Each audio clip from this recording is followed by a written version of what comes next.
भंडाऱ्यातील राजपूर नाकाडोंगरी मार्गावरील दुर्गा मंदिर परिसरात काल पहाटेच्या सुमारास एका नवजात अर्भकाचा मृतदेह आढळून आल्याने संपूर्ण परिसरात एकच खळबळ उडाली आहे। निष्पाप बाळाचा असा अंत पाहून नागरिकांमध्ये तीव्र संताप व्यक्त केला जात आहे।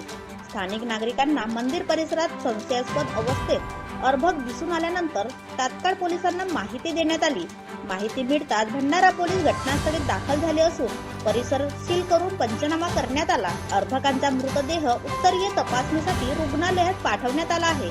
प्राथमिक पाहणीत अर्भक नवजात असल्याचे स्पष्ट झाले असून मात्र हा मृत्यू नैसर्गिक आहे की हत्या याबाबतचा खरा खुलासा पोस्टमॉर्टम अहवालानंतरच होणार आहे। देवाच्या दारी मंदिर परिसरात नवजात बाळाचा मृतदेह आढळणे ही घटना समाजाच्या संवेदनशीलतेवर गंभीर प्रश्नचिन्ह निर्माण करणारी आहे।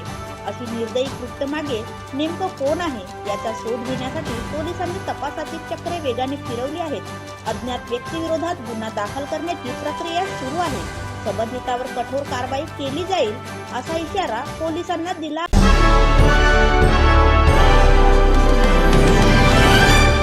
सकाळी काही आमच्या गावचे यदुनाथ परबते आणि हेमंत दिलाराम घोनाडे हे दोघेही रोज सकाळी मंदिराची साफसफाई आणि धुणं पुसणं करायसाठी येतात। ते जेव्हा आले त्यांना इथे एक अभ्रक दिसला।